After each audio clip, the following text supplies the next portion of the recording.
Bismillah. Ini dari serat Siti Jenar. Ini juga disalahpahami. Ada yang bilang gara-gara ini dianggap pengikutnya saya Siti Jenar itu tidak sholat, tidak Jumatan. Ada muridnya namanya Ki Lontang. Ki Lontang ini waktu diinterogasi antara lain yang diucapkan itu, bukan Ki Lontong ya. Kamu ngerti ini Ki Lontong. Oke, nanti jadi stand up. Katanya Ki Lontang, bersujud-sujud tiap hari Jumat di masjid, menyembah kesunyian, kesenyapan, kekosongan. Itulah yang kalian lakukan. Kalau menurut wejangan guru saya, orang sembahyang itu siang malam tiada putusnya dilakukan. Hai Bonang, ini karena yang interogasi Sunan Bonang. Keluarnya nafasku menjadi puji, masuknya nafasku menjadi doa. Karena tutur penglihatan dan pendengaran disuruh melepaskan dari angan-angan. Jadi kalau kamu sholat masih mengiaskan kelanggengan dalam alam kematian ini, maka sesungguhnya kamu ini kafir. Katanya Ki Lontang, yang pertama, kita sholat itu seringkali hanya olahraga. Itu yang dimaksud menyembah kekosongan, kesunyian, gak ada apa-apa, gak ada efeknya. Itu loh yang disembah sopo. Fisiknya aja kadang juga gak terlalu serius. Ada yang cowopetnya ngalang-ngalai pesawat mau take off. Saya kalau Ramadan nanti ada yang terawihnya cepetnya luar biasa. Itu ngapain?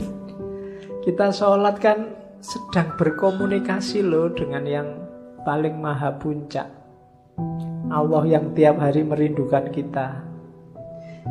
Sedang berhadapan-hadapan itu kok kelihatan kita tidak kerasan sekali. Allahu Akbar, Allahu Akbar. Yang kita sembah itu apa? Berapa persen Allah hadir bahkan dalam sholat kita? Oke. Jadi itu yang bahasanya Ki Lontang, menyembah kekosongan. Kalimat lainnya, sholat tanpa memahami hakikatnya seperti menyembah bumbung. Bumbung itu kan bambu itu loh. Itu kan ya memang luarnya sih kelihatan kukuh tapi dalamnya kosong. Hatinya kayu, batang kangkung kan juga dalamnya kosong. Kosong melompong, hampa dampa, kolong angin. Bahasanya Ki Lontang. Jadi tidaklah sholat itu tidak begitu. Kalau hanya olahraga, kita sedang nyembah bumbung kosong. Tidak ada nilainya. Iya sih luarnya kelihatan ada, tapi dalamnya tidak ada apa-apanya. Dapatnya cuma capek. Kalau puasa dapatnya lapar. Kalau guruku, katanya Ki Lontang, tiap detik kehidupannya adalah sholat.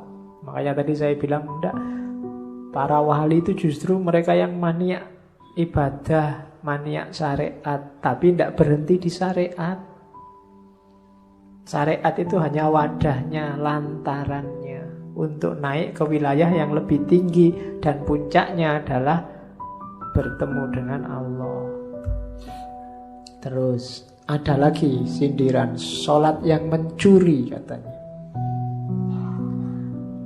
Apa sih sholat yang mencuri itu? Di serat Siti Jenar, pada waktu saya sholat, budi saya mencuri. Pada waktu saya zikir, budi saya melepaskan hati, menaruh hati pada seseorang. Kadang-kadang menginginkan keduniaan yang banyak, lain dengan zat Allah yang bersama diriku.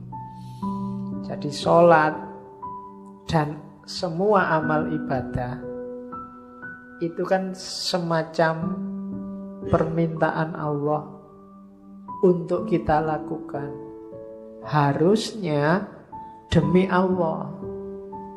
Tapi kita melakukan banyak sekali ibadah tidak demi Allah, tapi berpamrih kayak tadi. Pamrihnya macam-macam, bahkan banyak yang keduniaan. Barang siapa sholat jamaah Isya dan subuh tanpa terputus, maka rezekinya akan dan kita rajin sholat Isya dan subuh tanpa putus, ngincer apa? Rezekinya lancar. Itu yang oleh Syekh Siti Jenar disebut sholat yang mencuri,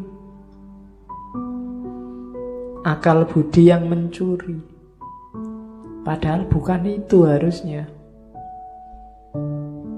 Bukan duniawi targetnya sholat itu. Jadi jangan kesana. Kalau kesana mencuri kamu. Harus tetap Allah. Inna lillahi wa inna ilaihi roji'un. Terus. Dan ini nanti kalau dikomparasi dengan ayat, kritiknya Syekh Siti Jenar misalnya bisa dikomparasikan dengan surat Al-Ma'un. Fawailul lil musallin. Orang-orang sholat yang hasilnya malah neraka. Kenapa? Sholatnya karena riya. Alladzina hum yura'un walladzina hum an sholatihim sahun. Sholatnya lalai. Terus ada juga surat Al-Mu'minun yang artinya sholat itu harus khusyuk. Khusyuk itu yang pertama menghindarkan diri dari hal-hal yang sia-sia. Yang kedua tidak menyia-nyiakan waktu serta tempat. Yang ketiga menjaga kehormatan diri. Yang keempat menepati janji dan seterusnya. Jadi semua yang diomongkan Syekh Siti Jenar itu, ini kan karena banyak yang kritik, dianggapnya Syekh Siti Jenar itu ngarang, tidak ngerti syariat, tidak pernah ngaji. Tidak mungkin lah. Kalau dilihat dari silsilahnya, beliau masih ada garis keturunan sampai ke Nabi. Jadi itu banyak. Cuma cara beliau menyampaikan melihat situasi saat itu. Oke, satu-satunya jalan apa? Latihan. Nggak usah ambisius, nggak usah wah ini minggu depan saya mau jadi wali kayak saya Siti Jenar. Nggak iso. Ya pelan-pelan, dikit-dikit, ditaklukkan pelan-pelan. Nafsu itu triknya di situ. Yang ambisius biasanya akhirnya malah kalah. Pelan-pelan, taklukkan pelan-pelan. Karena jiwa kita itu butuh pembiasaan. Kalau sudah terbiasa lebih gampang. Kalau drastis agak susah. Maka pelan-pelan ya. Kalau sholat kita hari ini Allah hanya 5% mewarnai, ya besok ditambah jadi 6%. Kalau kemarin ingat Allah itu awalnya saja Pak, pas Allahu Akbar, setelah itu lupa, ya nanti ditambahilah Allahu Akbar sampai Fatihah, ingat. Setelah itu agak lupa. Latihan kecil-kecil gini lama-lama jiwamu terbiasa.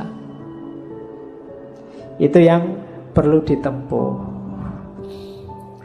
Oke, itu dulu ya Syekh Siti Jenar.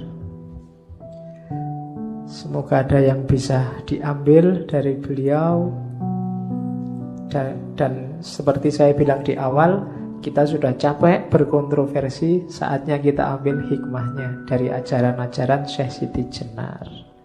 Syukur-syukur membuat perubahan, memunculkan kesadaran tadi, bukan cuma pengetahuan.